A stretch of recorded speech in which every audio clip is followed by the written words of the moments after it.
என் பேர் மணிமாறன். நான் திருவண்ணாமலை மாவட்டம்.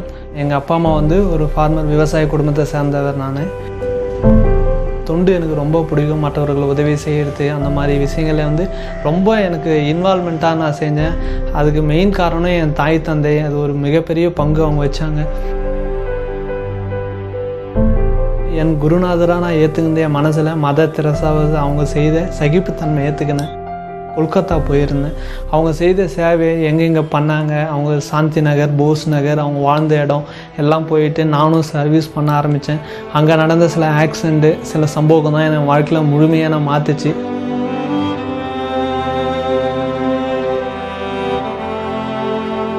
தொழுநோயாளிகளை ஏன் நான் முக்கியமாக தொண்டு செய்ய ஆரம்பித்தது காரணமே வந்து மக்கள் எல்லாருமே அந்த நோயை பார்த்தோன்னே தொத்து வியாதி, பரம்பரை வியாதி, பாவப்பட்டவன், இவன் கிட்ட போகக்கூடாதுன்னு சொல்லுவாங்க. உண்மையாக சொல்லப்போனால் தொழுநோயால் பாதிக்கப்பட்டவர்கள் புனிதமானவர்கள்.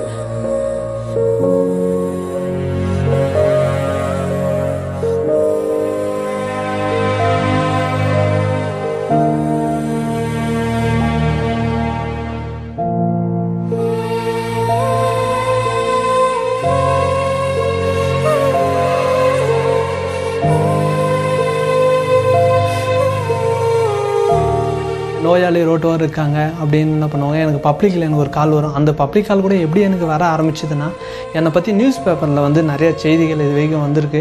இது வரைக்கும் என்ன ஒரு 150 மேக்சினில் என்னை பற்றி ஸ்டோரி போடும்போது அதில் ஒரு வாட்டியும் என்னுடைய ஃபோன் நம்பர் கொடுத்துருப்பாங்க.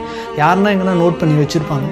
அந்த ஃபோனை கூப்பிட்டு இந்த மாதிரி எங்கள் பகுதியில் ரோட்டு வாரம் ஒரு நோயாளி ரோட்டில் இருக்காங்க, பாதிக்கப்பட்டிருக்காங்கன்னா அந்த டக்குனு ஸ்பாட்டுக்கு போயிட்டு அவங்கள பார்த்துட்டு ஃபஸ்ட் எய்ட் நானே பண்ணிவிடுவாங்க. புண்ணெல்லாம் க்ளீன் பண்ணி சுத்தம் பண்ணி கட்டு போட்டு அந்த பகுதியில் உள்ள ஹாஸ்பிட்டல் ஜிஹெச்சில் போய் அட்மிட் பண்ணிவிட்டு டாக்டர்கிட்ட ஆலோசனை பண்ணி இவருக்கு மேற்கொண்டு சிகிச்சை என்ன பண்ணணும் அப்படின்னும்.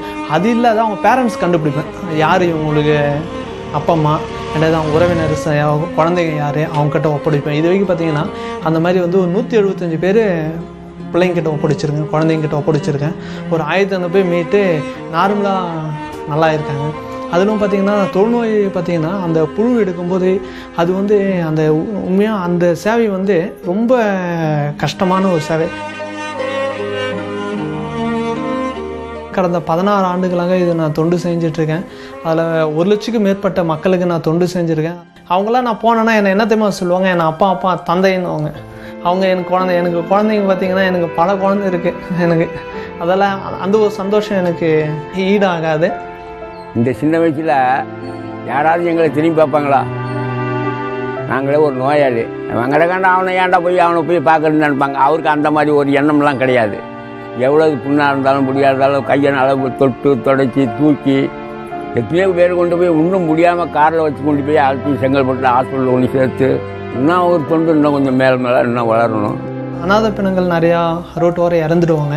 அது தொழுநோயாளிலாம் இறந்துட்டாங்கன்னா யாருமே தொட மாட்டாங்க, கிட்ட வந்து தொட்டு அவங்களை எடுத்து அடக்கம் பண்ண மாட்டாங்க.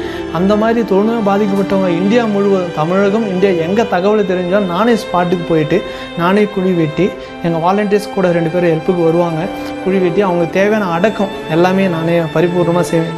இன்றைக்கி எல்லாமே சொல்கிறாங்க அநாதை இருக்கிறவங்களுக்கெல்லாம் நான் உயிராக இருக்கிற வரைக்கும் நான் உறவு என்ற ஒரு இதில் தான் நான் இது செஞ்சுட்ருக்கேன்.